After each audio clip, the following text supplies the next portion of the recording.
Hello, comrades, relatives, wonderful listeners, and patrons. Today we are continuing our debrief from our delegation to Oahu. Um, this will be available on the anniversary of the death of the notorious Captain Cook. Rest in shit, colonizers. But it's going to be available on our main feed for free soon after that. If you absolutely can't wait, do sign up if you have $2 and you can get early access to it. But speaking of Captain Cook, let's talk about that fool. Captain Cook is a famous colonizer who invaded Tonga, New Zealand, Easter Island, the Antarctic, and of course, Hawaii. Um, he really thought he was out here making friends, but he quickly learned that that was not the case when they brutally shanked him and killed four of his men, and they were basically forced to stay docked until they could repair their ships and bounce. An iconic story. I love it, and I think last year we had a whole episode where we kind of talked about the killing of Captain Cook as a profound expression of love for your people and your lands and your nations. And so I think it's always fitting to talk about these fearsome expressions of love as we approach the consumerist Valentine's Day holiday. But yeah, happy Captain Cook died day, and all power and liberation to Kānaka Maoli. May Hawaiian sovereignty and nationhood live on forever. But yeah, let's get into it. We're just gonna go over kind of a chronological debrief, talk about what we did and who we met with while we were there. Does anyone want to get started? I can get started if not. So the first thing we did is we had an opening ceremony. So this was Red Nation, Red Media, and Slow Factory being hosted and welcomed by Oahu water protectors. And we first had, and this is the same day we also got to visit the Queen's Court. We got to see the palace. We got to see the podium where how Nani K. Trask made her famous "We're Not American" speech. And we got to learn a little bit about the history of Hawaiian sovereignty. We learned that Hawaii was actually acknowledged as a completely sovereign nation by Britain and France even before the United States. So that was cool to learn. We got to hear from an archivist and a historian. And yeah, we got to kind of just learn about the Hawaiian kingdom and how powerful it really was before the annexation. Cool. Jen, do you think we can circle back real quick to do introductions? um, Oh my hey, God, I'm so sorry. no, it's cool.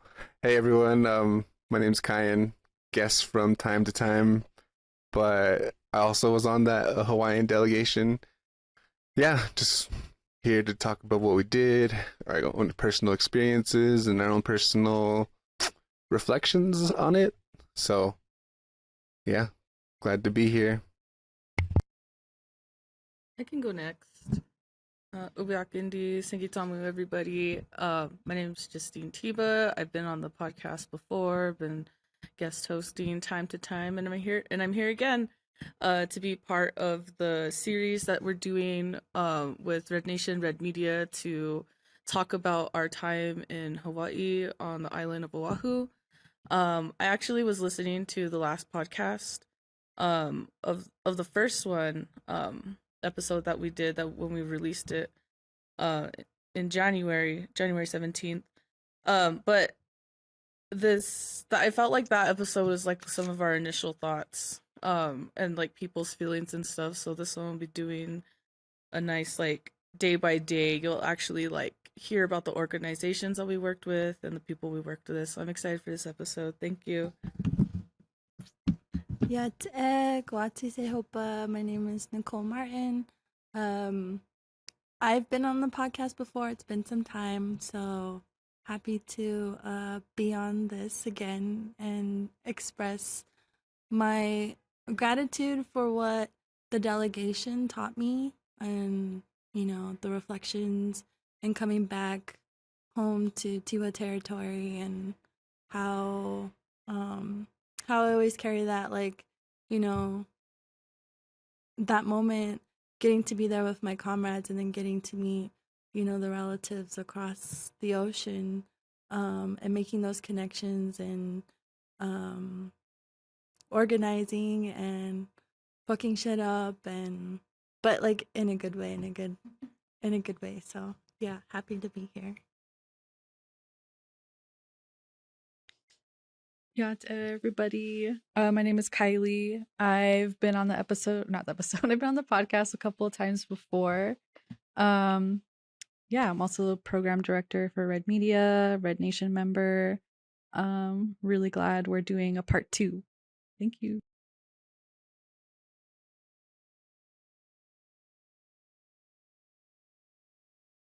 So going back to the first day, I think for me, this was my first time getting to travel outside of the lower 48. And I knew that I didn't want to go to Hawaii, because of what the struggles that they're going to. And I didn't want to add on to, the consumerism and the tourism and basic kind of disrespect that happens when people travel there. So I was really fortunate to be able to go on this trip to learn the proper way of traveling to another nation's and how their protocols are. And so every day, everywhere we went, we had a protocol that we took part in to ask for permission to be there. And I think that was something important for me to bring back here too, is because we don't just go, at least as Indigenous people, we just don't go into other places just because we acknowledge the ancestors in the land for welcoming us and taking care of us the times that we spent there. And it was cool to kind of see how that laid out through the connections of the people we got to meet over the course of the days. Yeah, I actually share that same sentiment as Cole and all the other comrades that were on the first episode. I also thought that I was never going to be able to travel to Hawaii, and I actually that Easter before we went, or Easter last year, I was with my auntie and she was talking about, oh, I want to go to Hawaii, I want to see this or whatever, and we had a conversation about why I can't go, why I don't want to go as a tourist or um as somebody who's good, after I know that Kānaka Maoli don't want tourists there, and I think some weeks after that, Uahikia Maile came to us and was like, do you guys want to go on a delegation to my homelands? And that was the key that took us there, that we were invited by Kānaka Maoli, and we were there to engage politically and to share struggle, and it was such a huge blessing and honor to be there.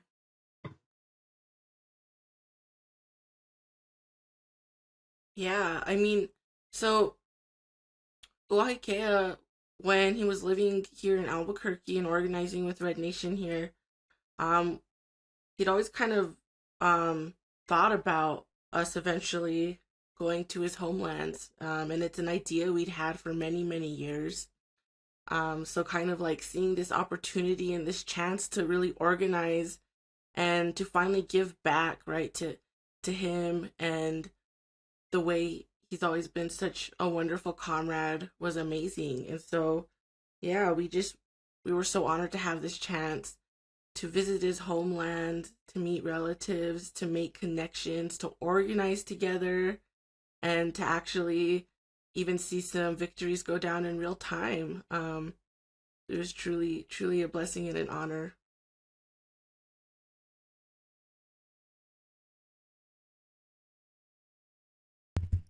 I just want to add on to that. Something Jen said really got me not thinking, but no, if I remember correctly, Ua Hikea had mentioned, yeah, he really just wanted to not repay, but I guess the word I would say is show some reciprocity for his time here in the Southwest and how he was welcomed, and he was really just wanting to show that same kind of um respect, I guess, for folks he brought to his homelands.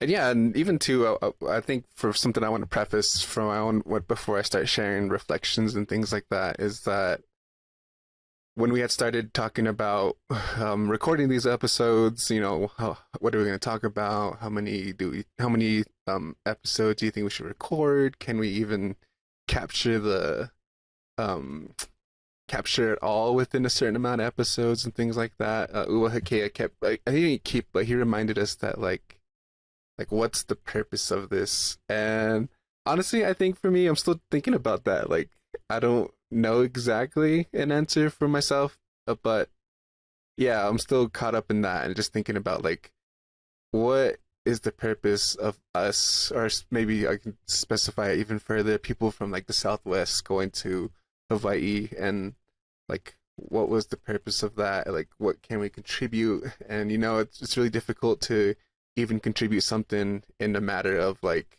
8-9 days. It's like almost impossible. It's just too short of a time in my head.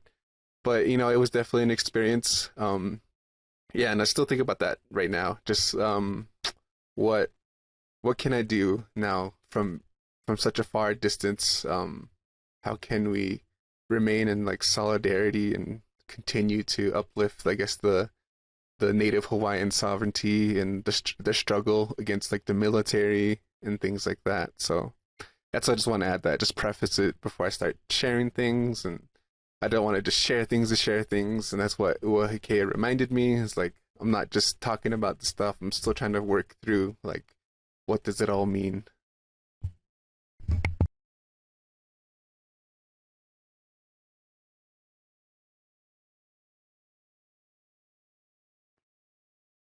Thanks, Kai, for offering that perspective and asking those questions, because I feel like whenever we do international like solidarity efforts, it's always a question that we come back to, or it's always something that it's like a good foundation to build a relationship on, just making it purposeful and not just for like the sake of, if that makes sense. But yeah, I also just wanted to talk about the first day a little bit.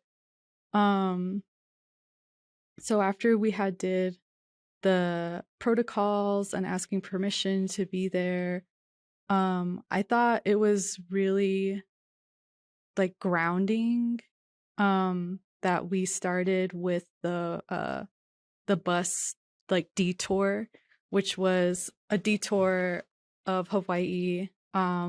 It's the tour that tourists don't really care to take or that they don't want to take, because it is the detour lays out basically it lays out the colonialism, or like the colonial landscape of Hawaii, and it shows the military's occupation. And I thought that was a good way to start our delegation, because we got to orient ourselves in like not just the landscape, but also just the real history. And it sort of gave us like an opportunity, or at least for me, I don't want to speak for anyone else here, but just to break away from, the like the tourist like propaganda, or the images of like paradise that we get here in the US, to like entice us to go to Hawaii. But on the detour, we learned that, I think it was like the military occupies 118 sites on Hawaii, and the military also controls like 25% of the land. And then we also were shown how, like Kānaka Maoli, and then also just like how military families are suffering from like contaminated water systems. And then that, the Navy, the US military, they also like completely changed the water systems to benefit themselves and no one else.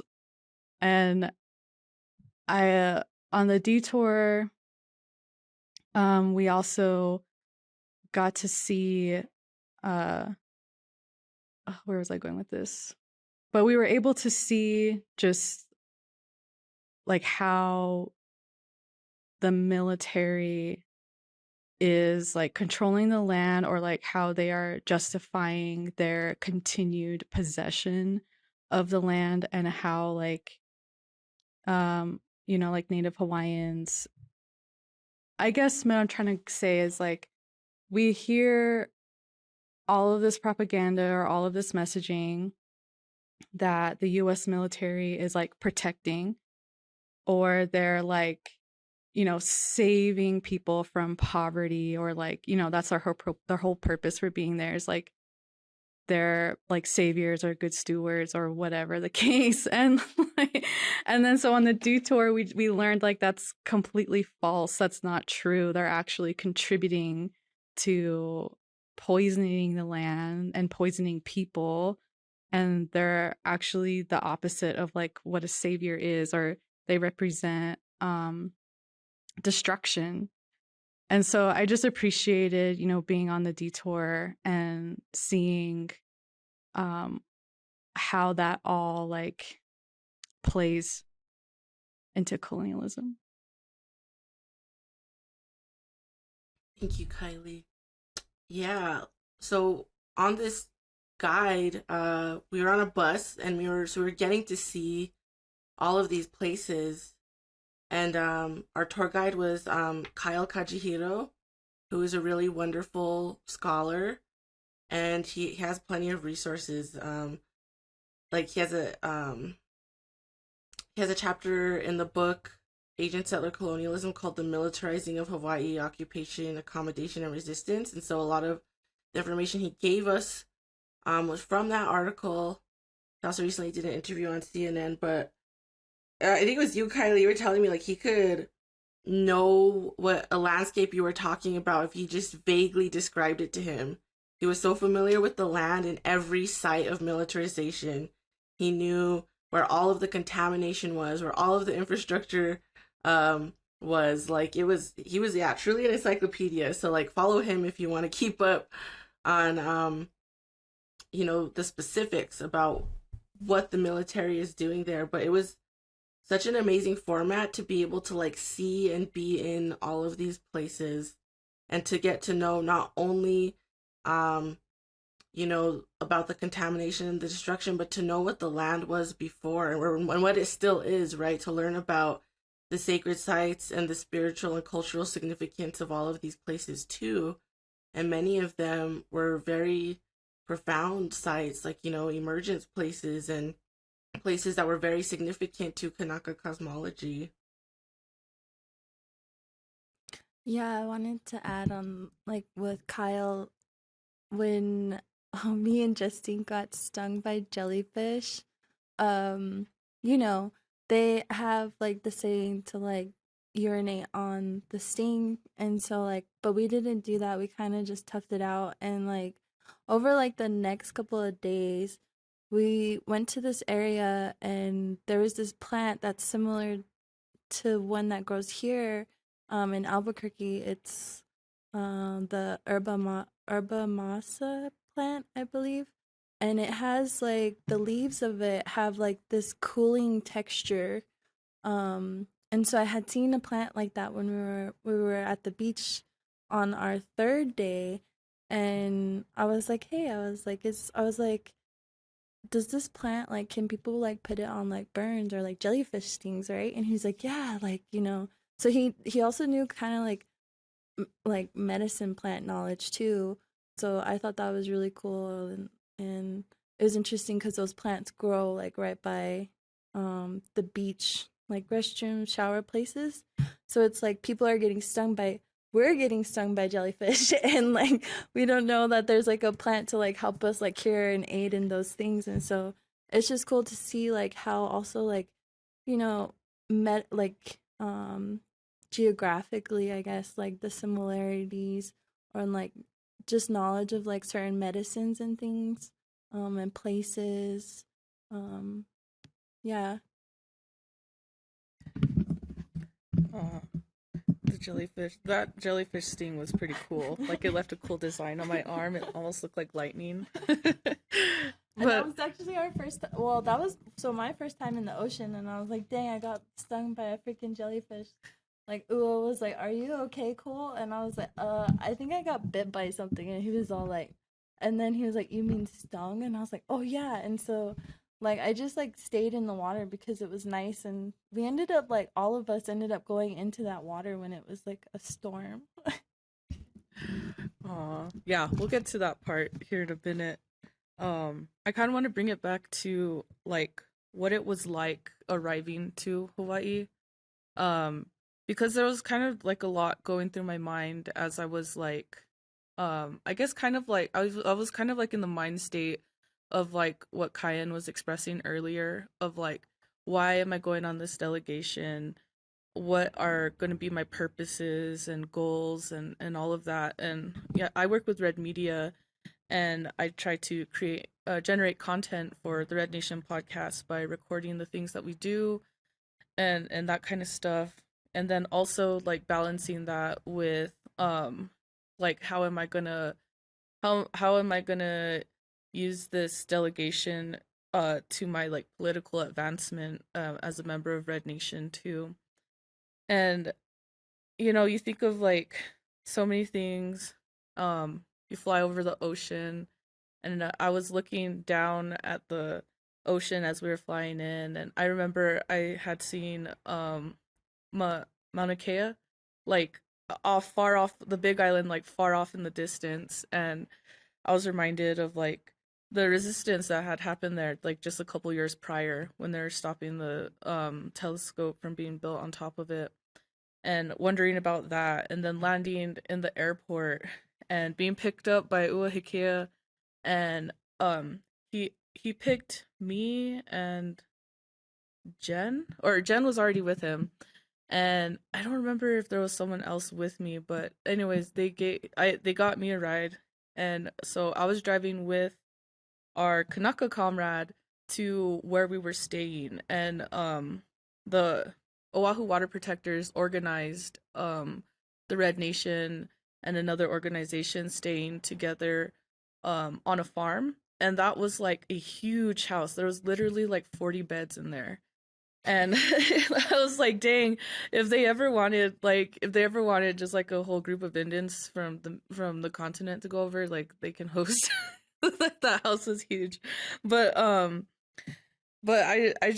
was so it was just like such an honor and privilege to be driven by my Kanaka comrade, because he was giving us like all of this like knowledge and insight, saying that like this is where this was happening, and then explaining. I remember looking at the mountains and how the ridges were like lines, and I was like, he's like, oh yeah, they call those the fingers, like stuff like that was really cool. And then like just like having like a true like cultural like exchange. I remember he was telling us about like the geckos out there, and they're kind of a bad omen, and I was asking him like if they have our bad omens over there. Like I didn't want to run into like anything scary, and then come to find out like you learn all these things when you're out there, like how just about every plants and a whole bunch of animals are actually invasive species. Like there's so many invasive species in Hawaii, and there's literally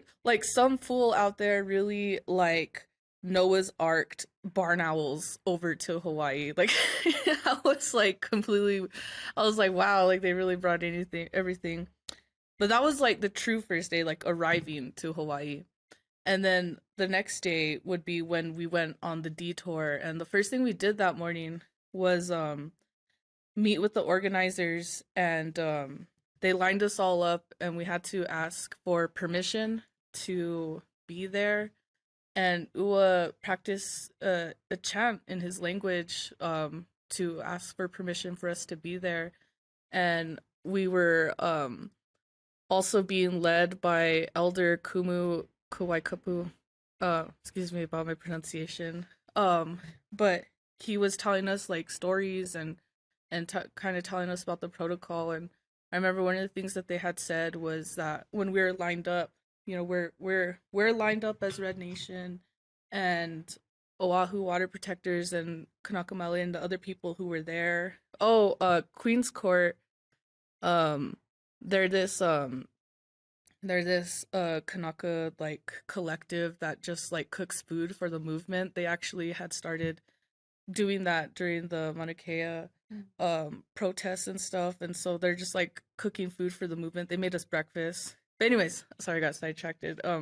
So they all lined up and we all lined up, and that's when Ua had did the chant, and we they had told us that we were all lined up there with our ancestors behind us. They had we really like engaged in that way where like we brought like all our ancestors with us, and we asked to be there all together and to build in that way. And it was just a great way to start the day and go on with the detour. And the first place we went after that was actually to the state park, Kua'olau, or no, I'm so sorry. Ia State Park.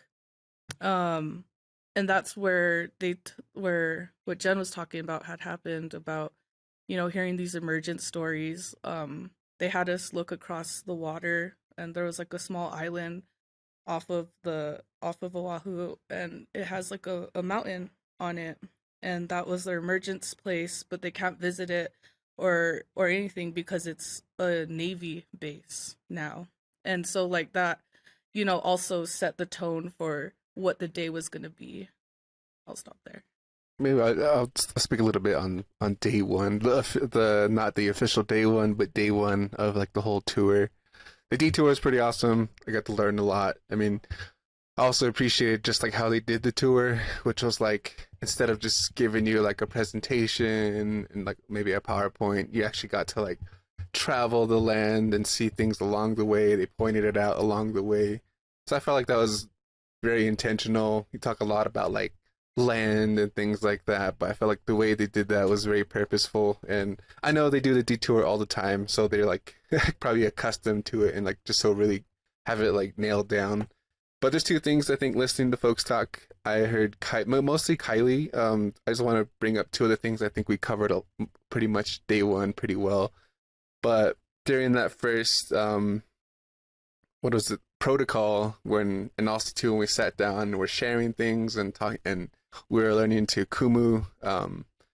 So I think there's one thing I brought up. It was like they had mentioned something with like the red dirt, and I forgot the whole story and the whole lesson behind it, but it was just something that I stuck out to me because from where I'm from, it's like really red dirt, and I had carried red dirt on my shoes, didn't really clean it off, so it was like that whole connection of like red dirt, something about like almost things like related to people. And then another thing that Kylie had mentioned too again was this idea of the military being there on the island of Oahu, was also that they claimed themselves as being like stewards and white savior and the saviors of that and stuff like that, but also they're there because the whole like paranoia, or not the paranoia, but pretty much imperialism. It's supposed to be like a strategic location for the U.S. military to keep America from like invasion, that the paranoia that they have. But that's the justifications for being there. But again, as you're actually there, you learn that those actually false, and it's just more about like U.S. imperialism, just maintaining like a global like stronghold, and it's just more of that. But we learned that at the I believe it was when we went to the memorial for the Pearl Harbor Memorial there. So that was pretty interesting as well. You know, I mostly just saw it in things like movies, and that's like another thing. My experience before going was heavily influenced by like, I guess, Western media. A lot of the movies, a lot of like the Pearl Harbor, 51st Dates. If you keep it a little more lighthearted, Lilo and Stitch, movies like that. But yeah, that was I think that was pretty much day one. It was definitely a lot packed into that day, but also it was very informative and a lot of fun to learn so much.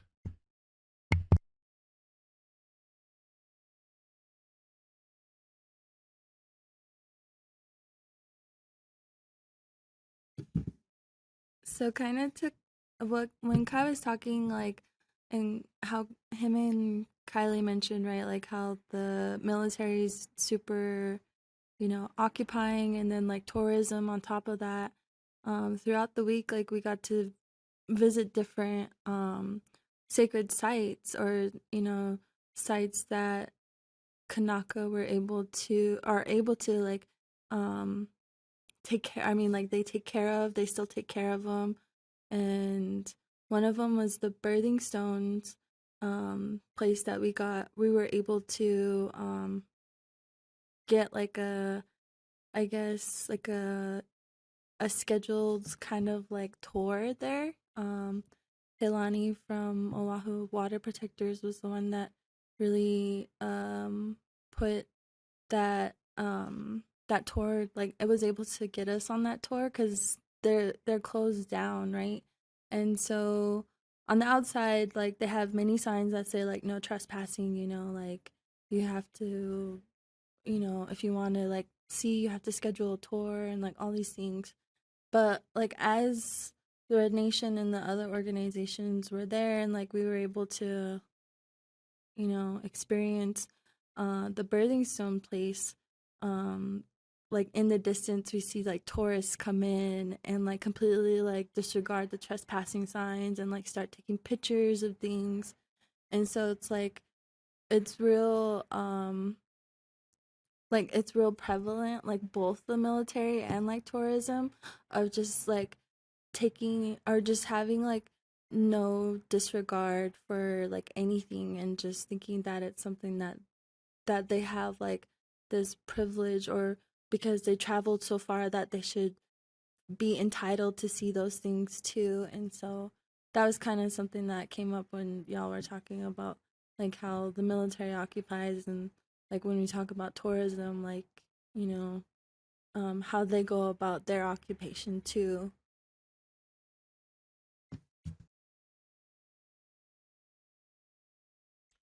Yeah, the Kukaini local site, that was, yeah, where the birthing stones were. And that's what they call the belly button of the island, the center.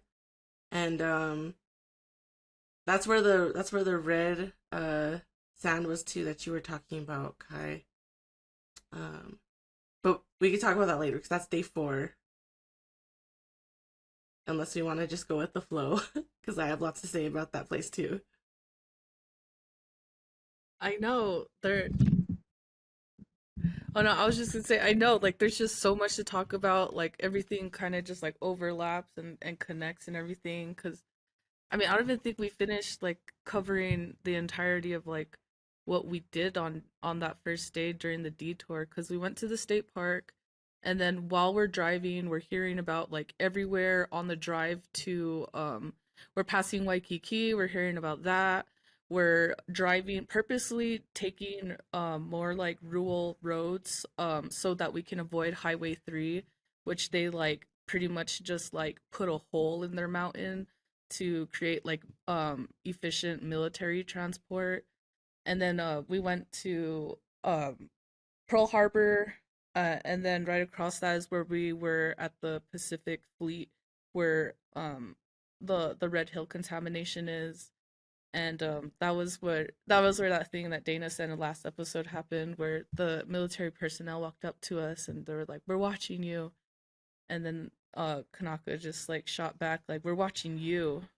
like but after that, what did we do that night? I'm actually trying to remember. Oh, we got to go eat at that one. We met Ua at like one of their like local like food places, and he was like, "This is like if you were to like go anywhere to like get like Zippies. yeah, Zippies. There you go. Oh my Yeah. god, that was so good. But The before food there was just Zippies, amazing. Oh, go ahead. no, sorry to cut you off. Cool, I agree. I'm always gonna be hurting for Zippies now. Chasing that dragon forever.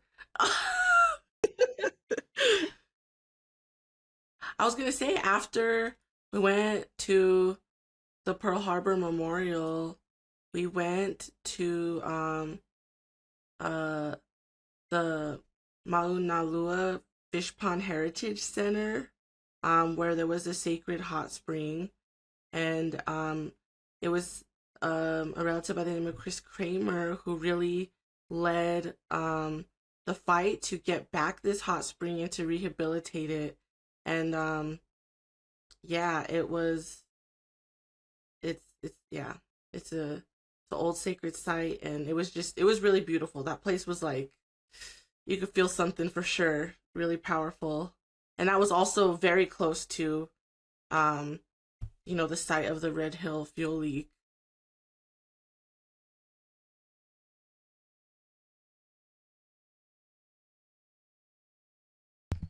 Another thing we glossed over was the stop at Loalani Palace, where we had the little short presentation as well about like what was it?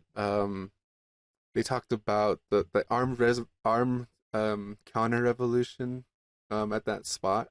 Um, Also, we learned a little bit of like the illegal overthrow of the Hawaiian Kingdom, and yeah, it was just a pretty much like more contextual space and stuff like that. But also, they gave us a fun fact that Loalani Palace was actually had electricity for the White House, if I remember right, which was pretty interesting and kind of not ironic, but it was just like, damn, the U.S. ain't much. Yeah, because Ua was like, I remember Ua telling us that, and it was because, like, one of the justifications for the Hawaiian overthrow and annexation was that the same old story that Indians are savages, natives are savages, and it's just like they literally had electricity before the United States government did.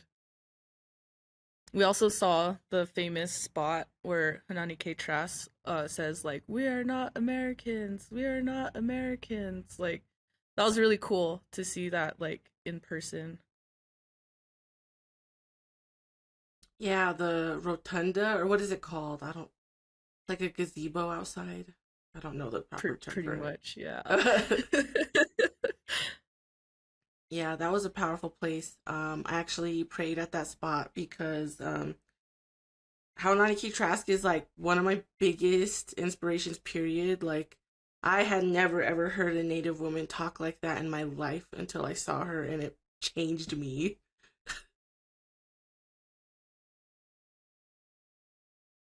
I'm just trying to remember, how did we end the day? Oh wait, hold on. Before we move on from that, while we were there in the like courtyard, we heard the sirens go off for for like for like missiles, right? Is it like a missile siren or I think it was a test.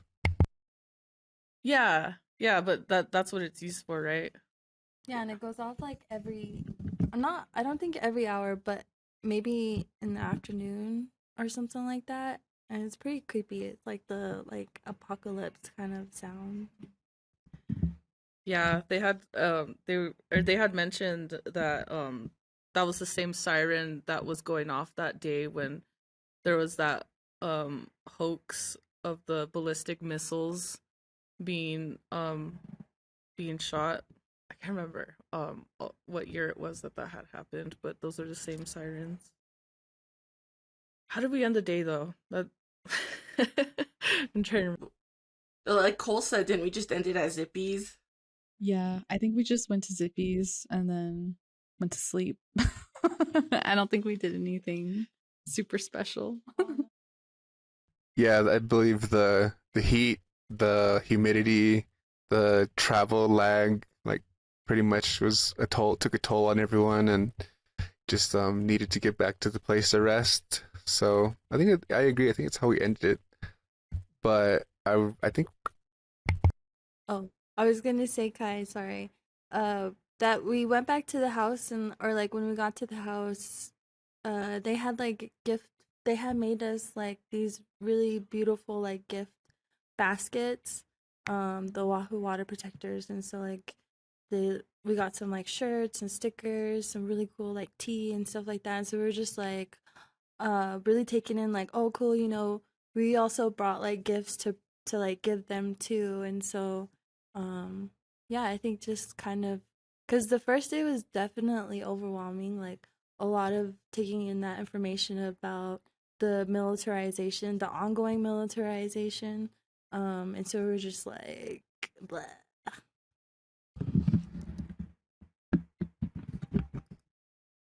There's so many stories and facts that we learned on that tour because it was basically just out several hours of like straight information and stories and all these things. Like, I, I, I don't know. I was gonna say this episode could be just its own episode if we really wanted to, just day one. But I don't know. Maybe this is a good point to go on to day two. I was just gonna say, I was looking at our little thing we put together in for ourselves. I think we can squish like day 2 and 3 together. It seems like those were kind of like we spent most of the time at the farmhouse we were staying at. But that's all.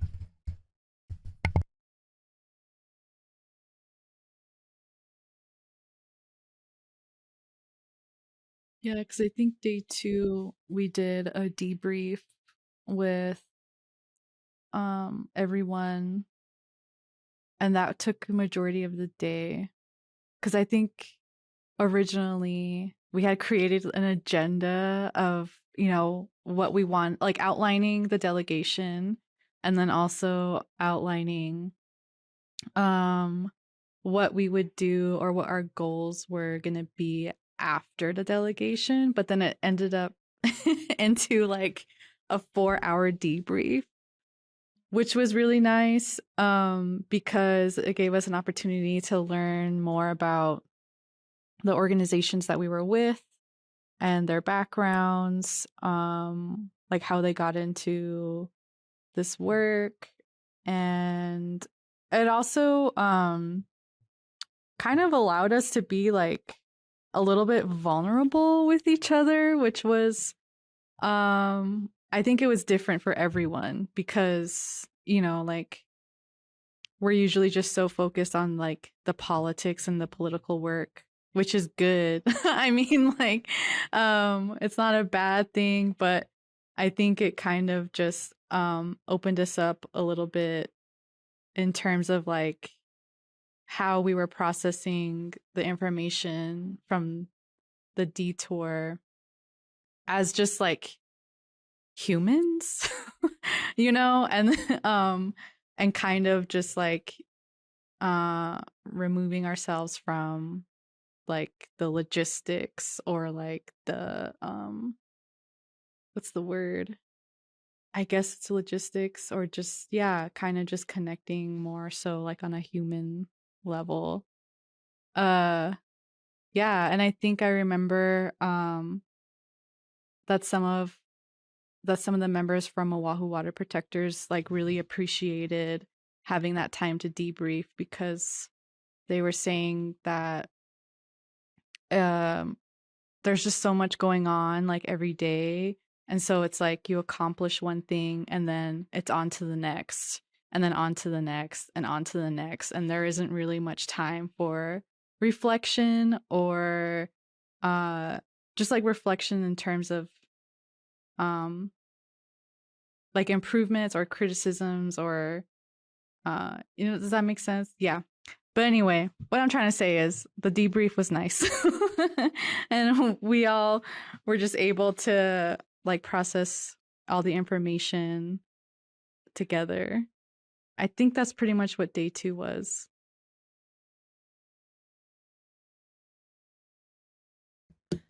Yeah.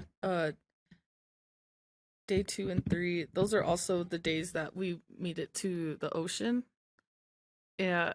I was actually so committed to not being a tourist. I didn't even think to bring a swimsuit. I just like res girled it with my basketball shorts.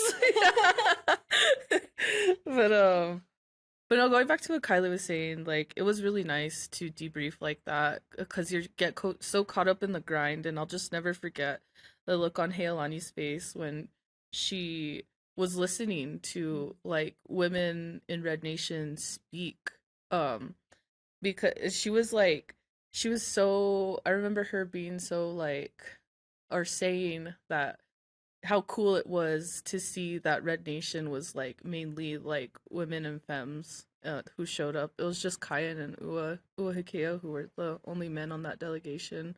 I think there was like 8 of us. How many of us total? 8 of us. Yeah, and one on the way at the time. Oh, yeah. Yeah. Dana from the previous episode was carrying their little one. Or they had like broke, or they like told us the news before we had left, and they were like, "Hey, I'm pregnant," and we were like, "Yay!" And it was pretty cool.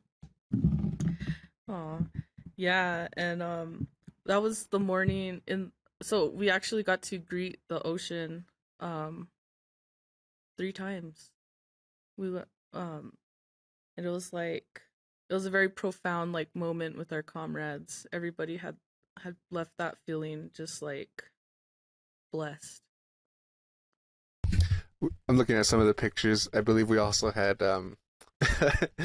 we went to McDonald's, you remember, because they're like, oh, we want to try the spam. Um yeah. I always make that joke. We made that joke there that Native Hawaiians and Native people single-handedly keeping the spam industry alive. Facts. That's facts. A bunch of res kids just go to Hawaii and we're completely excited that there was spam in McDonald's. Yo. No, like spam everywhere. They had like spam at like 7-Eleven, and it was just like the those spam seven- musubi. The 7-Eleven musubi specifically were the best musubis I had there. 100.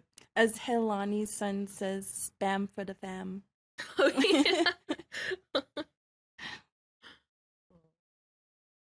I was going to say, wasn't day 2 also the day where we found out that the University of Hawaii pulled the study about jet fuel in the water? And then we saw that presentation. And that was all happening like in real time. So we like got the information. We were able to like see the study that they had pulled from the website, and it basically just outlined and gave like specific details about basically just confirmed that there's jet fuel in the water supply, or like in the aquifer. And then it was that same night where Oahu Water Protectors were organizing like a press release for the next day, and then just going over like points they wanted to hit, and just like information that they wanted to highlight from the study, and then just demand that the University of Hawaii keeps that study online and available for people, because it was like important like important information to know, right? Like people need to know that. And then and I think that was the same night too that we had, oh gosh, it was so good. We had like a really big dinner. Yeah. And then didn't we learn the hula? So yes, but the timeline's still a little mixed. So day 2 is when we had, sorry, I gotta sneeze. Sorry. Sorry, day 2 is when we had that big dinner after we heard that presentation from the legal team, and that's also the night we learned hula too. And then the next day is when they recorded the press release in the morning, and then by that evening, the media campaign we kind of pushed out that's when we got the news that they put it back up. I'm pretty sure. Timeline's still right. It's gonna be all, what is time? Just kidding. No, talking about time, I didn't participate in that hula thing, but no, something I learned speaking about time from that, just like observing, and like I was like watching, and I was like, like I just thought it was interesting. I think if most anybody wants to get something achieved, like whether it be like organizing or maybe just something in their life, but like in that moment, because like all of you were learning how to dance, but like in together at once, I want to say in sync, yeah, in sync. So I was like, I guess if people want to get stuff achieved, like you'd only have to work in sync with whoever for in that specific moment of time. Like you don't have to be working with them forever, but in order to achieve things and like succeed, like you have to work in sync. But kind of like dancing or movement, like specifically, it has to flow together, and you have to like complement each other. And again, just for that specific amount of time that you want to get something achieved. So I was like, it's kind of a cool lesson because again, I didn't participate in learning it, but I still learned something from it, like observing it. The idea of like working together with folks and like learning how to move as one in a sense. So it's pretty cool just watching. Also, two of the people who taught us were really nice. Yeah, Oh, their that's names also were. Kai. Sorry. Aw. I was just gonna say it adds up because no, you're gonna say their names, but they learned to dance together because the man had gotten an injury. So like, yeah, what you're saying, Kai, like is perfectly like in sync with what they were telling us. Go ahead, Justine. I was just gonna name them. So the folks we're talking about, their names are Makayo and Gina. And like the dance in the song or the chant that they had shared with y'all was about calling the water. And so like the majority of the rest of our time there, it rained like pretty much every day. And a lot of Kānaka Maoli were like, that's the first time that it, it's rained like that in a while, or like it doesn't rain like that all the time. And so I thought that was really cool, like, you know, um, to be taught to in like another way of how to do a ceremony about bringing the water. That's really beautiful. Yeah, it did add up, and it flowed with how all the organizations there worked together to bring about that small victory within 24 hours. Yeah, Makayo and Gino, though, they were awesome. And Makayo gave us a lot of information, too. He kind of stayed with us for the rest of the delegation. Yeah, I think the way day 2 ended also kind of just like you talked about, Jen, it blended into day 3, like sort of bled into day 3 because I'm looking at what we had and it says that we spent most of the day like we had things planned, but again, things don't usually go to plan, and we spent most of the day doing that what do you call it? Press release that we all worked together. It was Oahu Water Protectors, Red Nation, and Slow Factory who all worked together, and it was really interesting seeing again just more lessons and like organizing from it. Like everyone had like a piece to play, I guess.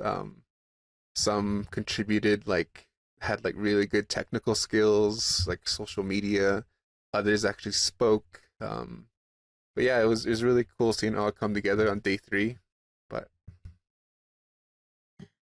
Yeah, I'm thinking about it as you're talking about it, Kyan. I have just like a bunch of unorganized like media from from the trip. There's just like again, there's just so much going on constantly. Like also having to like participate. It's a balance. One thing I will say about day two, like that night when we were uh receiving the presentation, coming up with a media strategy, like that was something we said about that farmhouse that we were staying at is like a TRN hype house. Cause it was basically like the house we were staying at was like a content like generator for that campaign to, get the University of Hawaii to re-release their report on the contamination. And it was just like there's computers everywhere, there's people everywhere. It felt like a newsroom or something like that. But um but yeah, and then day 3, that was the actual press release. It's on our website. The optics were so nice on it. Everyone looked like really badass. And then that whole press release is what like was what got the results by the evening. After that, we went to the beach on the other side of the island and got to greet the water there, be with the water there. Ua took us to his Ua took us to his neighborhood, or like where he grew up, right? And like the beach that he went to, which was really cool because like I think then that day I like felt more brave after getting stung by a jellyfish to let go even further out in the water. But yeah, then they just kind of like everybody was getting stung by jellyfish. Like poor thing. Like I remember going to the bathroom area and there was this like little kid and he was like crying his eyes out because he got like stung all over. And so he like kept turning on like all the water stuff and I was like, dude, you're like wasting water. Like I know you're like in pain, but dang. What about the water?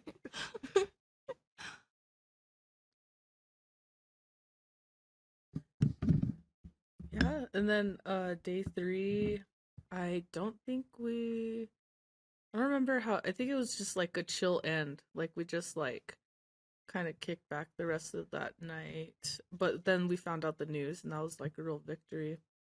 I think we can move on to day 4 now, unless did we miss anything? Yeah, I think day 4 we did like Nicole said we started the day at that park, which was pretty nice. We met some more folks that were also involved with like organizing with Oahu Water Protectors again.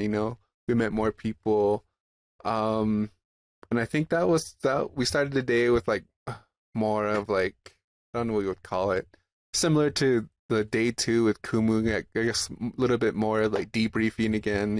Just sharing stuff and talking, connecting as humans, I guess, as we said it earlier. But I think the most significant part of that day, if I remember right, what I think a lot of people would like to talk about is the stones. And I'm pretty sure there's a few of you that really want to talk about that whole experience. I had my 2 cents in about the tourists. You remember them while we were there? But when we get there, let me talk about that, and y'all can talk about everything else. I think that's a good place to start, Kai. I think I'll just like preface that by saying as we were driving in, we had to drive through the dole plantations. And the dole plantations chose that area because of the red sand, of the sacred red sand, because it's very nutrient rich. And so, yeah, Dole literally posted up. And that's the, obvious, people know that Dole's the whole reason Hawaii got annexed, right? Like, and when we were driving by the Dole plantations, there's like their main headquarters, like the Dole building, and we just see this huge, like, just white family, like whiter than shit, like Aryan, like salami skin burning in the sun, all posing in front of the Dole building and posing for a picture. And we were just like, oh. But yeah, take it away, Kai, because what we encountered after that was equally ridiculous. But I mean, I think someone should talk about what it was and why we went there and stuff like that first, and then maybe like halfway through I'll talk about it because it's kind of how it happened. We were like in the middle of them talking to us, and they were speaking to us about what was going on. So I'll interject at some point, but I think if we paint the picture first, it'll make it more impactful. I give you permission to cut me off, Kai. So the birthing stones essentially Kānaka Maoli, especially like chiefs and women chiefs specifically, were born at those birthing stones. And so that is kind of how a lot of Kanaka were able to kind of like trace their like lineage. And I can't remember too much afterwards what they ended up using them for, but there's a lot of significant stones within that area that that kind of like, there's this one that is literally the shape of Oahu, the island, and like when you're looking at it, it also has those same ridges, like the fingers that Justine was talking about earlier, like on that rock too. And so then they like used it to like distance and like travel, and like the season changed when like the sun would set in a different place, and so there were very different like rocks that helped them navigate the island too, and the water, which was really cool. I want to back up and add that that place is closed to the public. It's because it's one of the most sacred places on that island. Yeah, like Cole said, it's the exact center of the island, and that's why they call it the belly button of the island. And so we had to have special access and special permission, and they actually opened it up just for our delegation to go there. And they said that it's very rare that they allow people, and especially this amount of people. So it was really an honor to be there. But yeah, like Nicole was saying, that rock that was shaped just like Oahu, they actually use it to track all of the solstice and the equinox, very similar to Chaco Canyon. And it actually had the same spiral that the sun dagger at Chaco Canyon has. And I remember at one point they poured water on it and the spiral just became visible.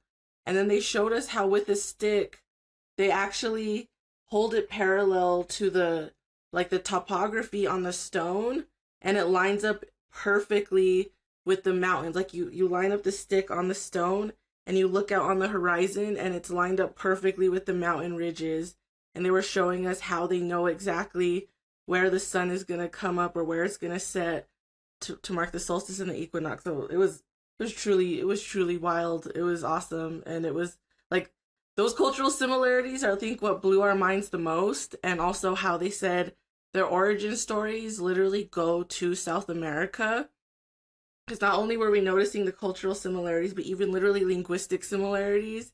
And they said we have migration stories that, took us to what's known as Easter Island and then to South America. And so we were just like, yo, dude. But yeah, I know Justine wanted to say some stuff about that. You pretty much covered it. I was straight yoded because it's the exact same thing. What's in Chaco and what it serves. It's a center to like the greater like surrounding too, but their stone is like centered at the very center of the island. I remember them mentioning that like they had tried to get a scientist to disprove them, but the scientists only proved them that it was the exact same center of the island. And it was very special. Like we actually collected no media from that. We didn't take our cameras out of respect, and we and I didn't record anything out of respect. Or we do have a couple pictures, but the organization, please forgive me, I'm not Kukani Loco. Sorry, you did say that earlier, Jem, but that was the organization, and it was two women, and they were just like the most like down and rad like aunties. Like they were just like with it. They're down with the politics, and they're just like they're just out there like caretaking that site, and it was just such a huge honor to be there. They even gave us salt medicine to take home, and we exchanged them. We gave them we exchanged that. We gave them gifts because of that. Well, also for letting us in there as well. But yeah, I was straight yoded because as Jen mentioned, like in the previous episode, like there was like so many similarities to like Pueblo Tewa specific like beliefs and linguistic similarities too. So when I heard that they, are connected to South America, like so are we, and I just like, and this is also like going on with like the overlying theme that like the ocean doesn't separate us, it connects us. And I was just like, yo, did okay. And then like another side fact, when the volcano erupted last year, I'm sorry, what was the name? Can somebody remind me? um Mount in the, it erupted in like November. um I forgot the name of the mountain. I'm so sorry. I apologize. But that volcano eruption, the air traveled here to New Mexico. It was foggy. It was on the news. And it's just like, it's not just like the ocean that connects us. It's also like the air and like the people, and I don't know. Anyways, yeah, that there was a lot to be like felt about that. I guess I'll interject now. So, to like, it was like very spiritual, very sacred, whatever word you want to use, but it was then again contrasted, or juxtaposed, whatever word again, against like tourism and also the militarization of Oahu. First, the tourism. I had brought up this one because it was quite funny. It's just funny, but also because I feel like at this point, even from being in New Mexico, you kind of just used to how tourists act and behave.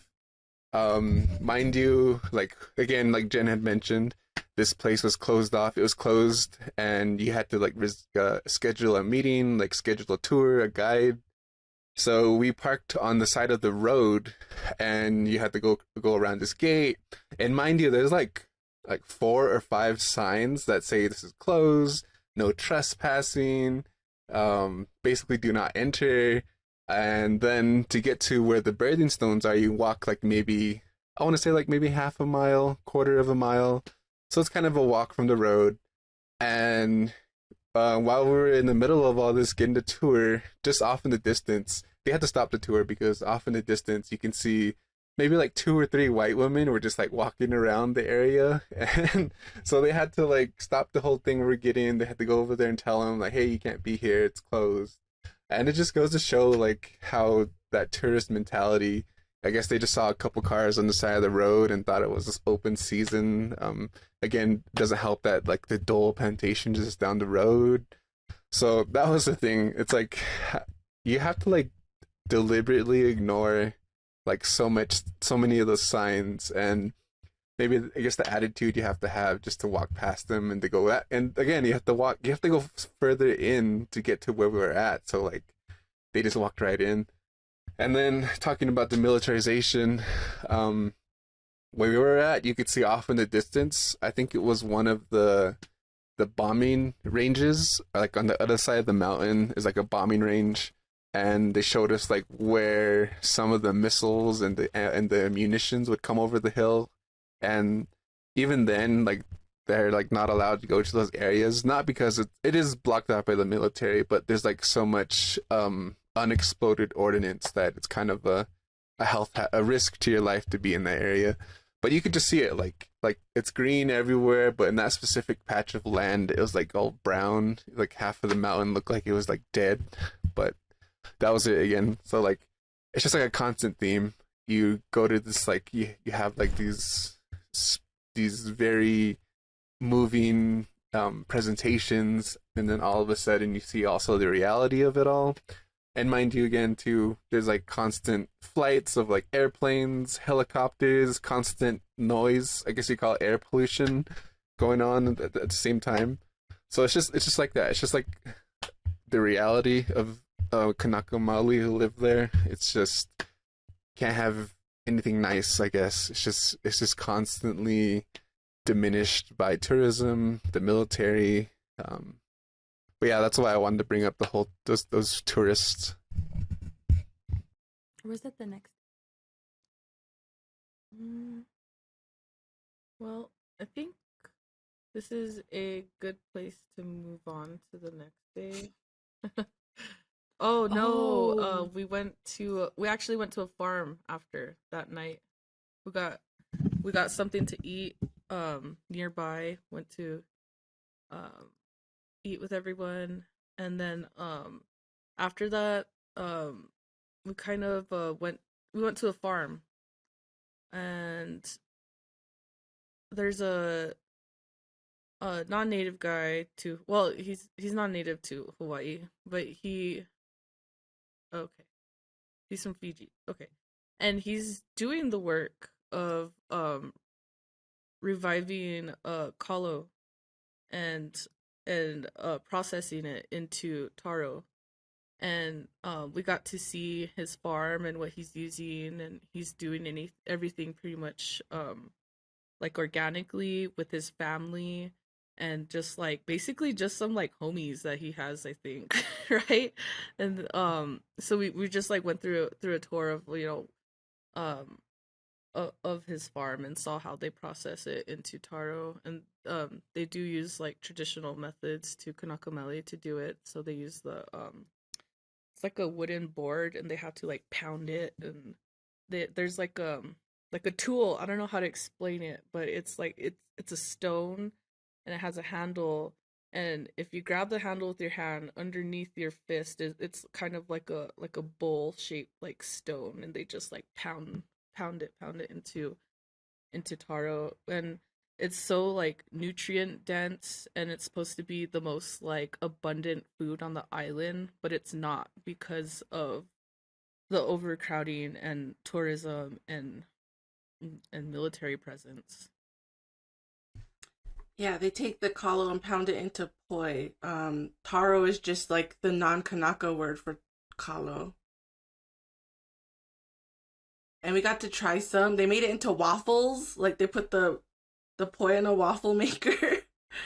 And that was cool. That was interesting. But that farm was hardcore because it was totally self-regenerating. Like they literally used like they were raising like hogs, and they used the manure from the hogs like to fertilize everything.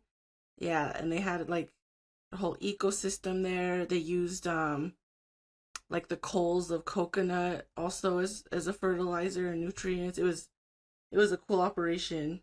And then yeah, just getting to see people pounding the poi and stuff. It was cool. Cool. Yeah, so that pretty much sums it up for like day 4.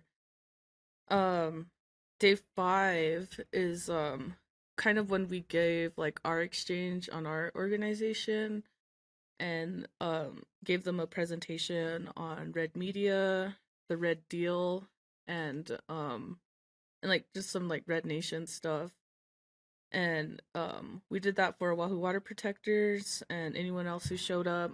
And then after that, that afternoon is when we went to the Bishop Museum where Uahakea's brother worked, and he had the hookup.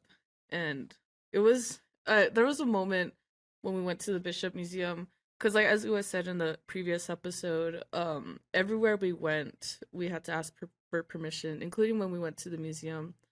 And when we went there, it was Ua and his brother like chanting back at each other, and at the end they gave each other a hug. And I was like, oh god. Just to see two brothers just love each other like that. Sorry, we have an ongoing joke about two brothers, because every single society has a story about two brothers, and then it's also referenced in the stupid show. Sorry. Now, every native has a story about two brothers. What's your two brothers story? Anyways. Hit us up in the Patreon comments. Is it the Warrior Twins? Is it we've heard so many two brothers. Anyways. But the Bishop Museum, um, I wish we could have spent more time there, and they had organized a dinner for us there, and we actually didn't get too much time to spend looking around the museum and stuff, but we did get to see the exhibit. Um, sorry, the name's escaping me right now. Do you remember the name of the exhibit? It was about Mahu? Mahu. Yeah, the Mahu. It was about Mahu people who A cup of mahu. The one, yeah, we met Yeah, Kumuhina. Yeah. and basically what Mahu is, or who Mahu people are, is the English rough translation would be like trans women, but that's not how they see themselves, and that's not how they identify. And basically the exhibit was about these stones that were installed by Mahu travelers, and they came to Oahu, and they installed these healing stones for the people, and they gave no. They came from Tahiti, and the stones were installed to like so first they came and they healed all the people. They had healing powers, and each one had a unique gift. Four of them came, and they helped cure everybody's sicknesses, and they healed everybody with all their own different gifts. And so before they left, the men from the island hauled down the four rocks to represent them, and basically they put their healing powers into the rocks for them to, and like it became a shrine for to always be there on Oahu, and it's actually on Waikiki Beach, and they have been desecrated actually multiple times over the years. They even at one point built a bowling alley over it, but now it's gated off and it's more protected, and we actually got to go visit them too. But we also got to learn about Mahu, and we got to learn more about gender and sexuality from the Kānaka perspective, and it was just really beautiful. And we got to hear from Kumuhina, who wrote the book and narrated the short film about Mahu. It's a really beautiful children's book and a short film that's available online. I believe it's on PBS. I don't know if it's still there, but if it is, check it out on PBS. Yeah, it's on PBS. I just googled it right now. It's About an hour long. The Healer Stones of Kapemahu, and it's beautifully animated and narrated by Hina,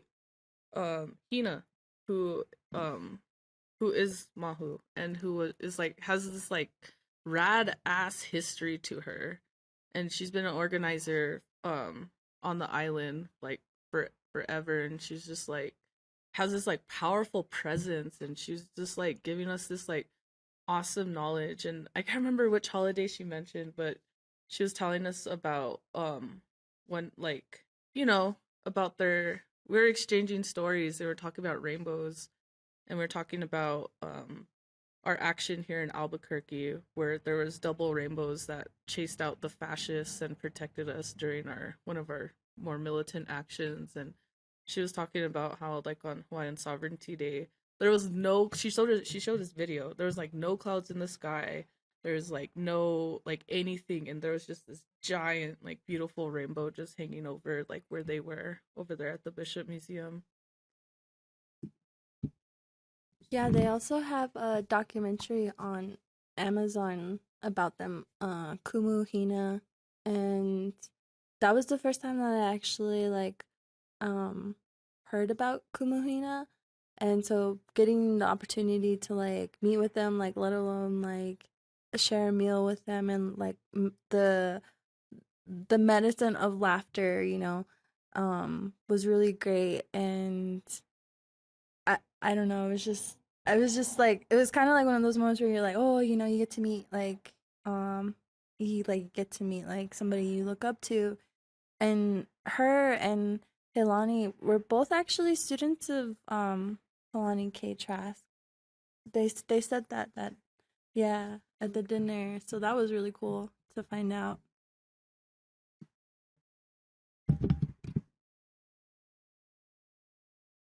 Also note about Kapemahu and the healer stones is that um one of the reasons for the exhibit was because so much of the history, the actual history, like queer history, had been erased, but also in order to protect them, because we have like, like just like a bunch of like homophobic people who like didn't like know that history. And it was so basically what I'm trying to say is that like that exhibit exists to like spotlight the actual history to it, because I think like on the like plaque, yeah, on the plaque where the actual stones are in Waikiki, it like doesn't mention any of that history, and it erases, trans people from that history. And we did get to see these healer stones. We did go to Waikiki to look at it, and I just remember I got so emotional watching the short film in when we were in the museum, because you see like they like the animation, they like demonstrate like the process of colonization, the stone sitting there, and even like that bowling alley that was on top of it. And then like it has like such like huge like powerful sacred history, and then like they kind of just end, I mean they, like it sits with you like they're still there and they're still here, but like also like it just shows like all these tourists just like walking by, like not even knowing nothing about it, not even acknowledging it, or you know and then we see that happen like in real life, what was in the animated film, because we actually went there and we went to Waikiki and we saw for ourselves like just like the disgusting like blatant tourism. But we'll talk more about that later, because that was like on one of our last days. um but yeah, that was I wish we could have spent more time at the Bishop Museum. One of the things that was cool was that like one of our comrades, Maida, is, lives in is in Mexico City, and something they had like I had got to see them recently, and I got to go to the anthropology museum down in Mexico, and like similar. She was like, "Yeah, do you remember how when we were at the Bishop Museum, I was like, oh, this looks like, some of the attire that we have, um, in Mexico," and it was like, um, some of the male, uh, dress where it was like made with these feathers, and so like, thinking about like the like not only that, but like the migration of like the birds too, right? And like how they lived in like these different areas, and like you could see them like in like the traditional attire. So that was something that was really cool, seeing at the Bishop Museum, was just seeing like that interconnectedness, and like how we utilize the materials around us for like our traditional regalia. So yeah, here, watch. Let me actually pull up what I got about that. So it wasn't any ordinary feathered robe. It was worn by royalty only, and only the highest ranking royalty. And it was red and yellow, which are like reserved for that. And watch, it was actually this relates to Captain Cook. Sorry, I'm pulling this up on my phone. Okay, here. Okay. Um okay. The exhibit was called Hineakia, which meant bound together. And it said that the Bernice Huahi Bishop Museum has partnered with the Museum of New Zealand and the Office of Hawaiian Affairs to celebrate the homecoming of this feathered cloak and the helmet that accompanied it of the High Chief Kalani Opu'u to Hawaii Nai. The loan of these works of inimitable construction and powerful iconography provides a unique opportunity to consider anew the many connections inspired by these feathered treasures. And let's see. Here I have more info about it. But basically, this belonged, it's so yoded because this cloak was actually given to Cook and taken to New Zealand, and that's how it ended up there. But we know that that type of honor was quickly revoked when he was murdered. So that was like the interesting story that we learned about that cloak, and how it got to New Zealand.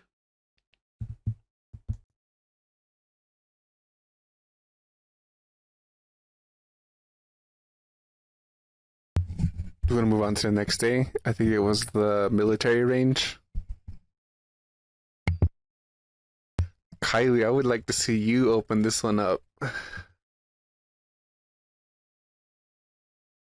I knew it. Kai just likes to put me on the spot. You're just the most vocal about this one. Yeah, so what day is this? 6? We went to Makua Valley, and first, before we entered the valley, we had to sign a what was it? It was some sort of waiver. Basically, we had to sign something that said, if we should like die or sustain a serious injury, it relieves the military from any sort of like responsibility. But what was wild to us was like while we were reading it, it said military reservation. And I think I was sitting next to Jen, but we looked at each other and we were just like, what? Like, what? I don't know. That was pretty wild.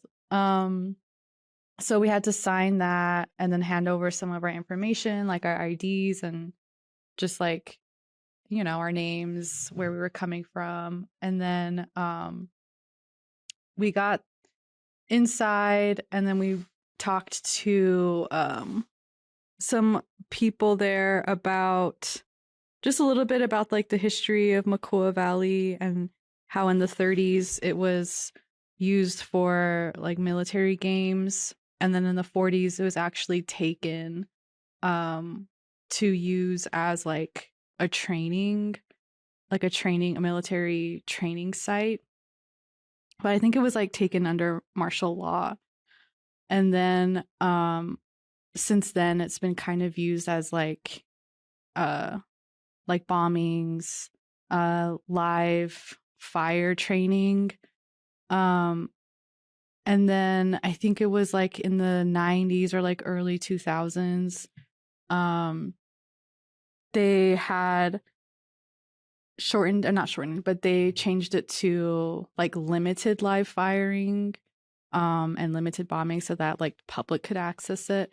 But Kānaka are only allowed to access it, I think it was like 1 or 2 times out of the month. And the time that we went was actually one of the times that they were able to access it. So we talked to some folks, and then we talked to some military personnel. I think it was at the beginning. I can't remember if it was at the beginning or the end, but basically like some of the military personnel, they gave us a tour of Makua Valley along with a lineal descendant of that valley. And it was interesting because the whole time the military personnel was just like, telling us that they were doing their job in returning the land and taking care of it and doing the best that they could to help Kānaka like get access to it. Which is all lies. But so basically we got to see some of the training areas in Makua Valley, and then the further back we went, we saw some impact craters, and the impact craters were near some of the, I think they weren't exactly sure if they were birthing stones, but they were like sacred stones. And so the impact craters had the impact craters from like bombings had destroyed some of the stones and kind of like scattered them from their like original place. And while we were looking at them, you could just feel just like a disturbance there, or like you just knew like it was wrong, like it was wrong to have that place disturbed in such a violent way. And then it was a bit of a hike though. We took this route where it was like a really hot day, and we would stop here and there for just like breaks and then talk to some of the organizers that were there who had encouraged us to ask, like tough questions, or to just ask the people who were giving us a tour about like the history, and just like I don't know, kind of like challenge them a little bit, I would say. Yeah, but so I think Makua Valley was like the hardest part of the delegation, just because there was just so much going on. It was very like layered and complex in terms of how the military was like I don't know, like how they were like portraying their relationship with Kānaka, and using Makua Valley as an example of, like our presence here isn't so bad. Like, they were appropriating like Kānaka terms and Kānaka ways of like sustaining a relationship, or how like Kānaka connect to the land. So I think that was like what was most disturbing, just to see that play out in real life. And then towards the end of the tour, we saw a so like when you get to the valley, it's just like immediately you're like surrounded by mountains, and like the mountains are ancestors. So when we first got there, we had to ask permission to like go into the valley. But so like there's the mountain range, and then there's like the head of the mountain range, and that was where a spring used to be. So it was like a water source. But since the military had occupied that space, the spring dried up. And once we got to like the head, which was where the spring was, we were able to, like greet like the spring, or where like its home, like where it used to be. And that was also really hard to sort of like witness the direct like destruction of the military presence, and how like I guess it was just like another example of how the waterways have changed. And kind of going back to what Kai was saying earlier about how everywhere else on Oahu it was really green and like fertile, but in Makua Valley it was dried up. And so it was kind of like that area, or like that valley, it was being deprived of what used to give it nutrition, or like what used to keep it like fertile and thriving. And then so after that, I think we went to see was it petroglyphs? Was that the same day? Okay, yeah. Because then we went to go see the petroglyphs, and then they showed us another example of how stones were used to navigate. And then they showed us the different layers of the stones, of like how old they are. And that was really cool to see. It was just like, layer after layer after layer. It's like, I don't like the history of the land pretty much. And like how deep the water used to be. And yeah, so I think after that we just went back. And then, yeah, we just like debriefed a little bit. And it was at the time, Justine, where you asked those like military dudes, like, when are you giving the land back? Yeah, that was dope. But yeah, I'm interested to hear what y'all, if I missed anything, please fill in. I have just one thing to add. So the Makua Valley was in Waianae, which is one of the poorest parts of Oahu, and it's a part that has some of the most Kānaka people. And so we could very clearly see like border town violence there on display, and how poor indigenous people are pushed out of the tourist spots like Honolulu, and pushed into more rural places. And there was a lot of folks just right like near the military reservation. There's people living in shacks on the beach, and like it's just very apparent like how the destruction that the military causes is not only in the land but just like everywhere. The people live in poverty there in that place, so like you can literally see the life being siphoned out of there. And then we also heard a very ugly story about how a child lost their life playing out in those hills because they came upon an unexploded munition, and that is actually not an unheard of thing that occurs there. Yeah, because that was the other thing, was like we couldn't move forward on a path without somebody having to like check to see if there's any like live rounds or anything like that before we moved. So that was like pretty disturbing. Yeah, going to what Jen was talking about, like the drive there, we have to drive through like the big tourist spots, like the big city spots around like Honolulu and stuff. And you just see like once you get on the other side of the west like mountain range, you like not only like you see the land physically changes. It's a lot drier, it's a lot hotter. There's not like a whole lot of greenery like how there is on the east side.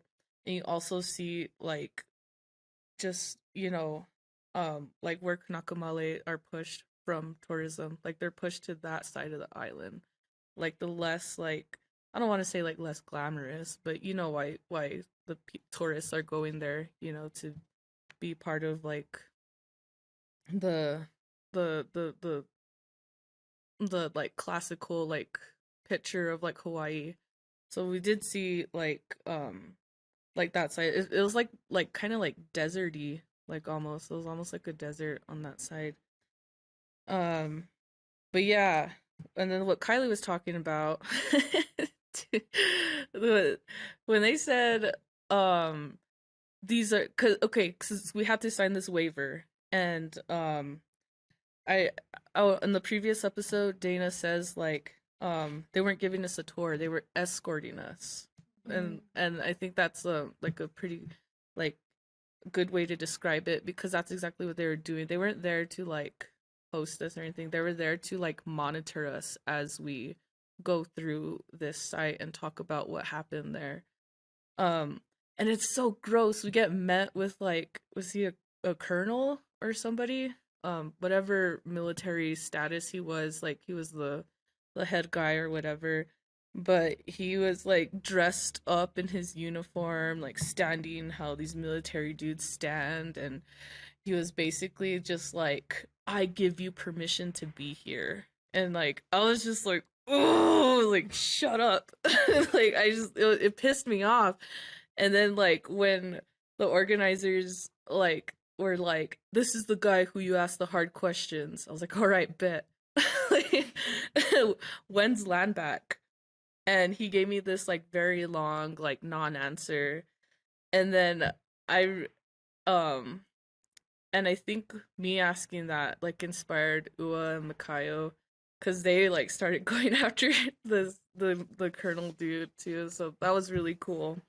Like they were really like grilling him to the point where the one of the guys was like trying to defend him, like one of the guys that works there. He was Kānaka, but you know, he works for the military for this military reserve. So, you know, that's you know, we see that in our people.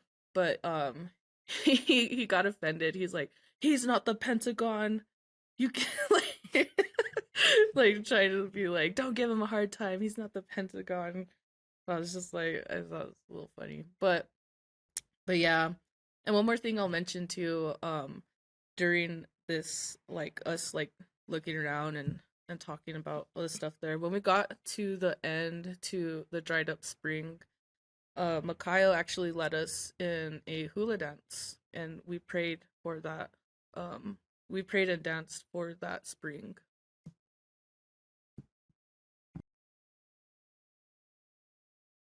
That part was like really emotionally intense for me because I mean the whole thing was, right? It was just very disturbing to see and to be in that place. But that really broke my heart because you know, you've heard us talk about our hot spring in Ogapoge and the way that was built over, and how it's now gone. And I just was kind of thinking about that and thinking about how precious these springs are and how this one, like, you know, might still have a chance to regenerate itself someday. And yeah, I was just kind of thinking about that, like praying for regeneration for all of us.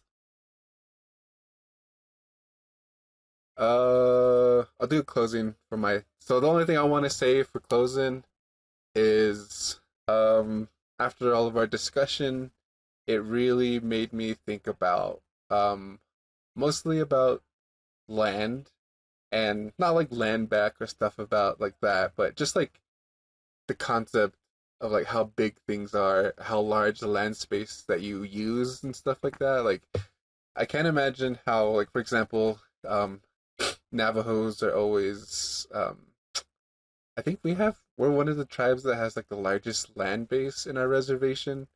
And I can't, and going to Oahu and seeing how like it's small compared to like Navajo Nation. And that's what it makes you think about, like how I feel like everyone there is more conscious of the militarization into tourism. And my only takeaway from all this is like I wonder if it would be the same way for here in New Mexico, if we had to see it like every day, like literally right in front of our faces. I guess I wonder if we would be a little more critical of that stuff. Because like even New Mexico is like heavily militarized, full of tourism. So that's really my own takeaway from all this is like I just wonder how we would change here, in the Southwest if it was like right in our face. And maybe because we're like literally distanced from it all, it kind of, like, what do they call it, like cognitive dissonance. Like we're not as like, um aware of it. So that's the only thing I think about sometimes is like, man, because again, that's how it just kind of reinforced it for me. I was like, man, New Mexico is very similar to the conditions in Oahu. It's like tourism's everywhere. Like, and because I've lived it my whole life, I'm just not very. I don't notice it as much anymore, and it's just a part of it. But being there, it kind of, um, reminded me that we're just in similar conditions here. But that's all. Thanks. I had a great time talking about this. I wish we could talk more. There's so much more details we could talk about. We can't cover it in 2 hours. Thanks. I know we didn't even get to talk about your sunglasses. That's what I'm happy about. We had we had better experiences. We can, do a special episode for the Patreon. Just kidding. Patrons, Kyan sunglasses coming up soon. Where did they go? Where is it? Well, anyway, this is my sign Why is out. he wearing his Gina's sunglasses car. at night? Well, thanks. Right, thanks, Glad to Kai. have talked about this and talk with y'all. I'll be seeing y'all.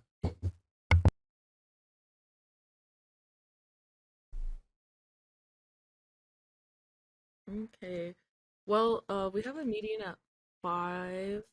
So, let's just wrap up day 7 and 8. I feel like, well, day 7. Okay, so let's start day 7. I'm gonna mark the time now for Sina. Yeah. Okay. So on our last day, we started it out by meeting with some sisters from Hawaii. We met with Ihi, Alexandria, Victoria, Natalie, and Ashley, and they took us out to their loa at Kako'oui and Pu'ulani freshwater spring. And it was so kick-ass. Like, first we just kind of sat and we ate together. They provided us with a wonderful meal, and we just got to know each other, you know, kind of talked about ourselves and our work and what we do. And there was just like this instant bond. Like, I think I don't know, we were just like automatically on this same level. And I remember they wanted to do a welcoming chant for us, but you know, we weren't able to do it. We didn't know how or the proper protocol. And so instead we offered them the Warrior Woman song, and they really liked it, and it was really cool, like just kind of like establishing things in the ways we knew how. And to me, that didn't even feel like organizing. Like it just felt like relating to someone, like building relations with people. And we were just like automatically on the same page about so much, right? Like, of course, like misogyny and like just the things that put a wrench in organizing.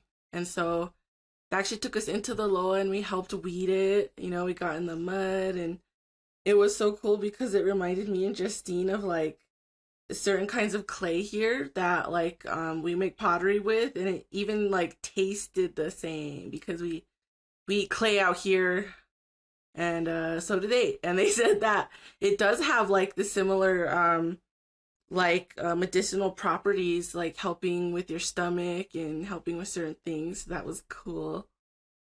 And then yeah, they ended up taking us to the hot spring, which was really close by, and that's where we washed off, and like we kind of like had our departing thoughts and conversations, and that was a beautiful, beautiful spot. And it was ironic because we started out, I think we went around and did intros, and we named one woman who inspired us, and I named Haunani K. Trask, and then they let us know that she was born like less than a mile off the property, and that was like her family's land. And so just again noted on all the similarities.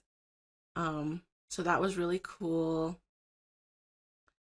And then we went to the Namea bookstore, and I think Kiley has some cool info about Red Media collaboration with them.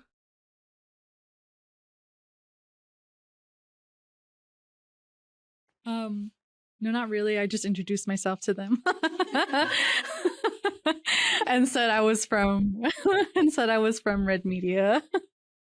And then no, but I nerded out hard for sure. I think I was like really excited to be there, and then just to like introduce myself to them, and then let them know like about the existence of Red Media and sort of like what our plans are in terms of like publishing books, and then also just getting like native books out more in our communities. And I think I was telling them too that I really wanted to incorporate like Kānaka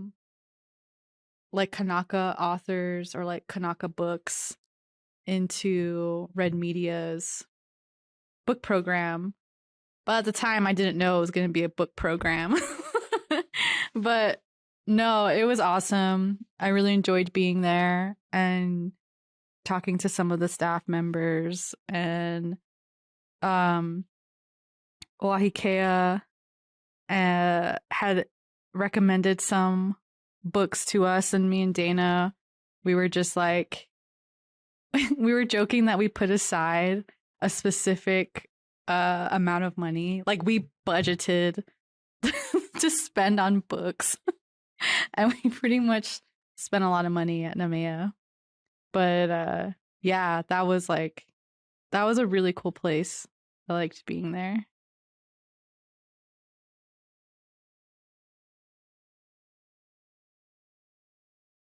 Yeah, that day was really good, especially going to where they grow. What I'm sorry, Jen. What do they call the patch where the colors grown? Loa. Yeah. I kind of want to describe like what that is. Cuz it's kind of when we helped weed it, and they told us to wear clothes that would get dirty, or even your swimsuit, before we went in there. And when they're grown, like, I feel like um kind of like a big, like, deep, like, hole with a bunch of water in it. So it's like kind of just like getting into like a small, like, pond or something. And it's like waist deep, and the mud, you can it's like so um like your feet go into the mud underneath all the water, like up to your, like, almost your knees basically. And you have to, like, really, like, it was a workout just to, like, maneuver in that, because you have to, like, push through all of this mud and stuff. And it was just really cool to, like, connect to this plant like that, to this, like, food medicine like that. And anytime I ran into it, I would consume, like, all of it, because it was medicine.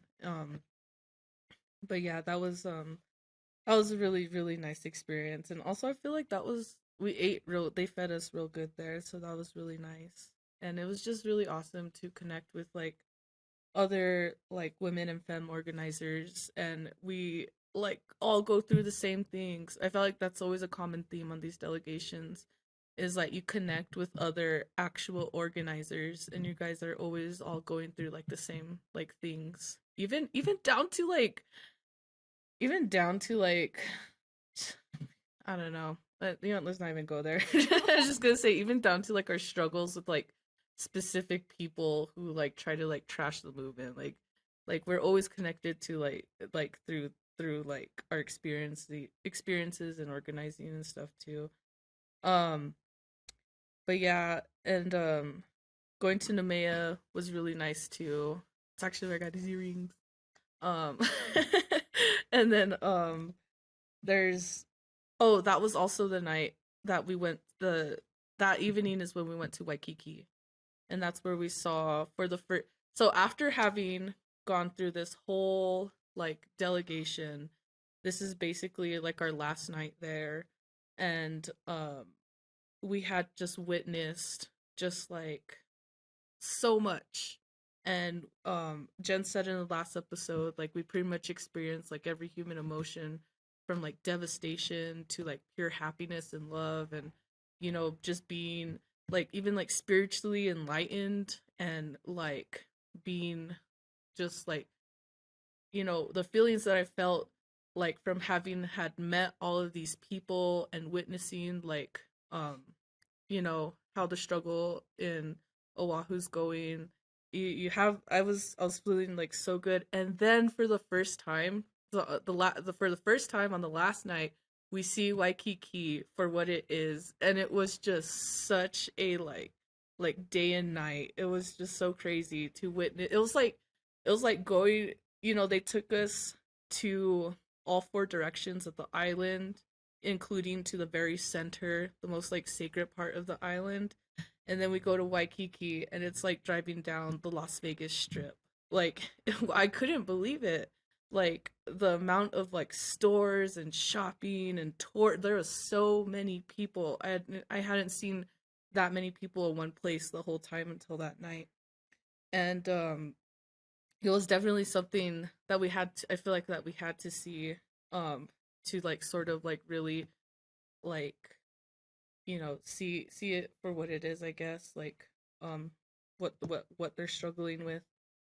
And we went to go see the healer stones, and we gave our offerings and prayers to it. And it was just such an experience, and it was even like painful to like be there with them, surrounded by all of these just like savages, these tourists, you know, just like there. And it was just so weird to be like in prayer in the middle of all that. People were taking our pictures, and it was just so weird.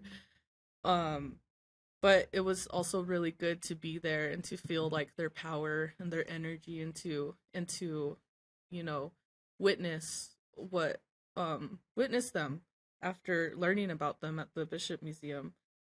But yeah, that was like a really like interesting way to have our last night there. And we ended up back at the farmhouse with some organizers from Oahu Water Protectors, and we sort of like, wait, was that, when did we, I'm sorry, I'm getting my timeline confused. When did we do karaoke?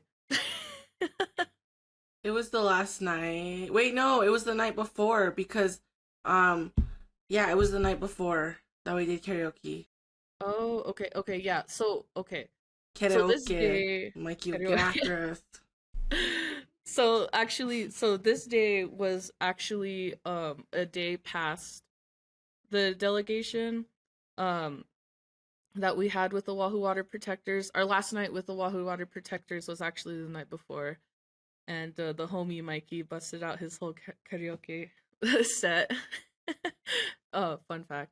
But yeah, so anyway, sorry, I got my timeline mixed up a little bit. But yeah, so that last night we ended up back at the house, and we're just talking about, you know, the the delegation, and like what we received from it, and how we had all like received, just like, we didn't go there with the intention to like, you know, be healed or to connect with the land or to like do those things, but do like what's like what a classical tourist would do, you know, when they go to Hawaii. But the ironic thing is that we actually did do those things in like a completely like different way, like a wholesome and like good way. And that was because of us going there and connecting like in these good ways with the people from there.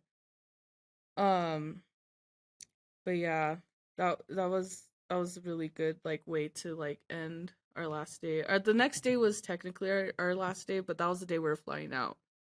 And we went to the University of Hawaii, where we sat in on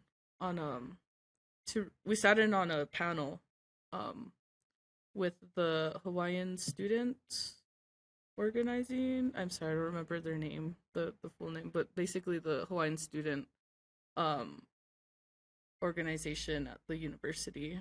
Um oh, oh, okay, thank you so much. Okay. Yeah, and that was right before we got on the plane. And you can actually listen to it. We have a podcast episode, The Crossroads of Indigenous Working Class Struggles. Nick's on it.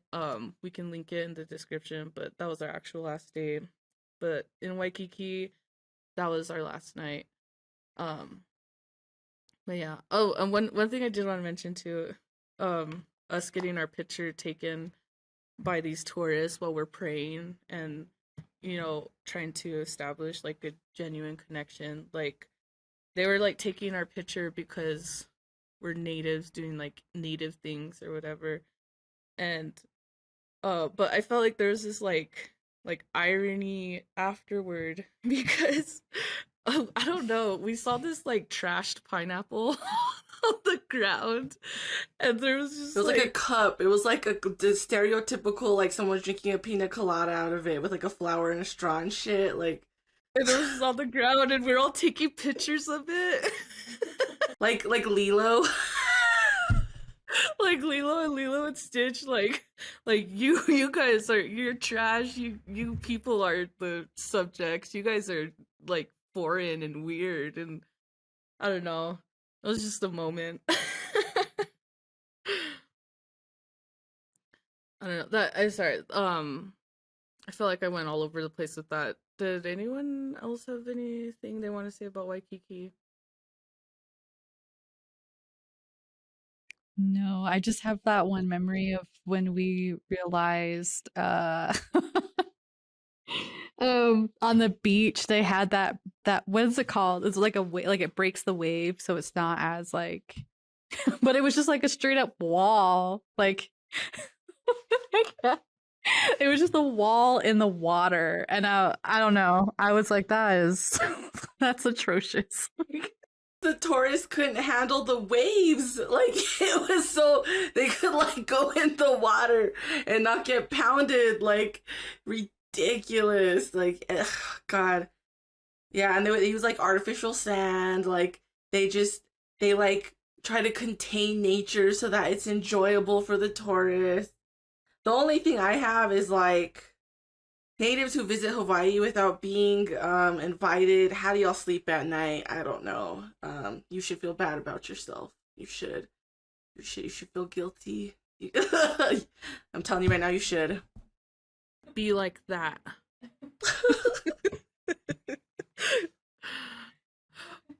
Oh man. One last thing I'll say about Waikiki.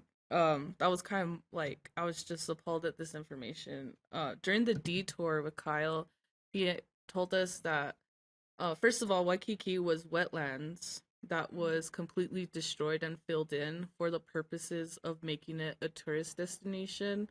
And they also used malaria and mosquitoes as an excuse for doing that. They're saying, well, these are wetlands and this is where all the mosquitoes are. So we're going to get rid of them and we're going to fill it in. But it was really just for the purpose of creating a tourist destination. And while we were there, also while we were there, the areas where the beach was getting eroded and like collapsing sidewalks and shit, like that was happening. Like just the infrastructure of the city is straight up like destroying the land. Yeah, Waikiki is 100% fake. Like it just is. Like go to Pounders. Just kidding. Don't go to Pounders. I'm gonna tell you where Pounders is.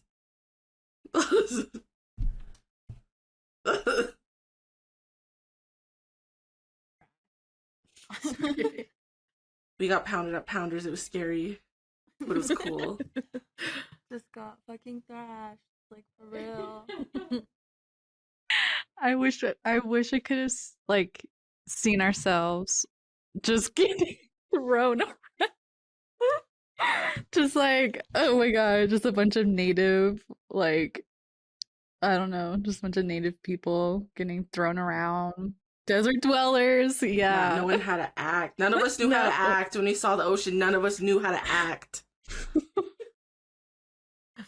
Flying over it too was like holy shit. Like I was like, there's so much water. Like I was looking around and I was just like, oh my god, like something happens, like we're gonna be in the water.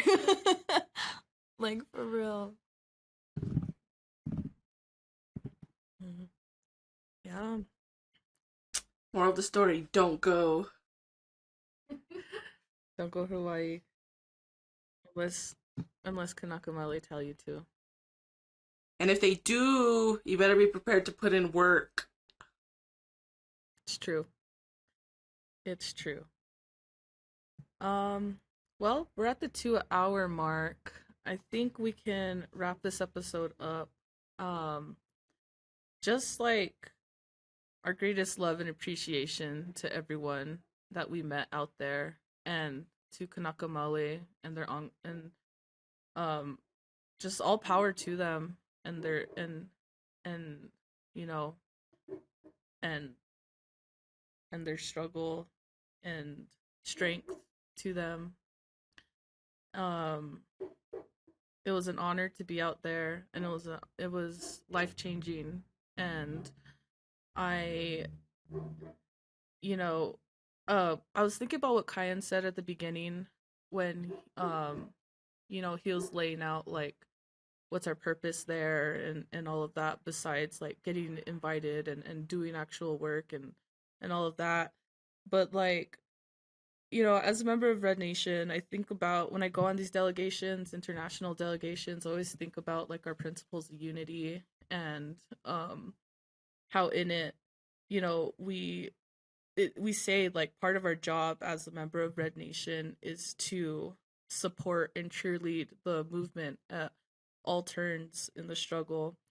And I think like that purpose, or going out there with that mindset, like really changes like your perspective and helps. And like I feel like, you know, that medicine that we received from Kānaka Maoli and Oahu, and you know, and that medicine we received, like, you know, on the other side, we actually, like, I feel like we brought some to them too, because I remember at different points during the delegation, one of the organizers from Oahu Water Protectors was like, you know, thank you so much for being out here and coming here, because it's so lonely. Like, we're in the middle of the ocean, and sometimes it feels like you're alone in this work. And just us physically being there and being in struggle and solidarity with Kānaka Maoli, like, really showed that they're not alone.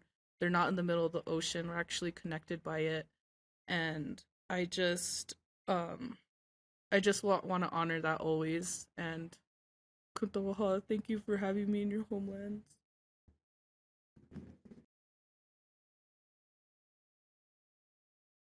Yeah, TRN is always going to be dedicated and devoted to struggling for Kanaka liberation, always. It's always going to be at the forefront of our work, and we're always going to do what we do with that in mind. Because the way I see it, we have a lifetime obligation to them now. We have a lifetime obligation to the people in the land.